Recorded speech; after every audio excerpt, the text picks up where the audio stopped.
Let me just start by saying I think all of us that come from this area, I grew up in Michigan, in the Flint area, we can think about particularly our childhoods, but we can think about our lifetimes often in and around the Great Lakes. And I define some of the most, I guess defining moments, or I think about some of the most defining moments in my childhood as being associated with the Great Lakes or here in this beautiful state of Michigan.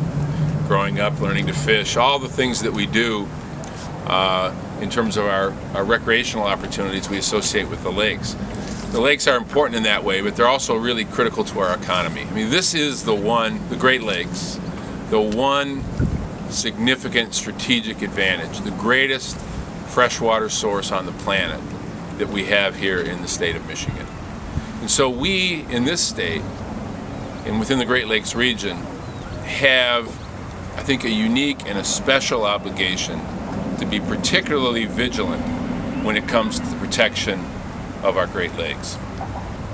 Unfortunately, the Ontario Power Generation Company and the Bruce Nuclear Power Plant, which is the location of this facility that is being discussed, is going through the process of approval, considering and actually moving forward with plans to develop a nuclear waste storage facility 0.6 of a mile from the shore of Lake Huron, really just across the lake from us.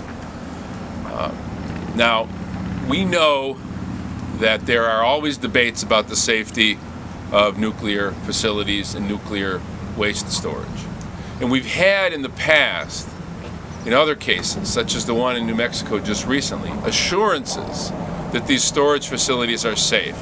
And as we've heard from individuals within the Canadian government and within their nuclear regulatory agencies, that they feel that the science supports this underground storage facility on the shores of Lake Huron. But science hasn't always been particularly correct or precise when it comes to these sorts of facilities. We have seen accidents.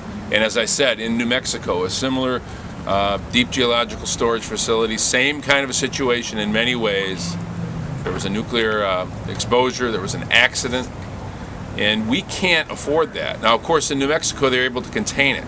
What do we do when we have an accident or potential for an accident 0.6 of a mile from the greatest freshwater source on the planet?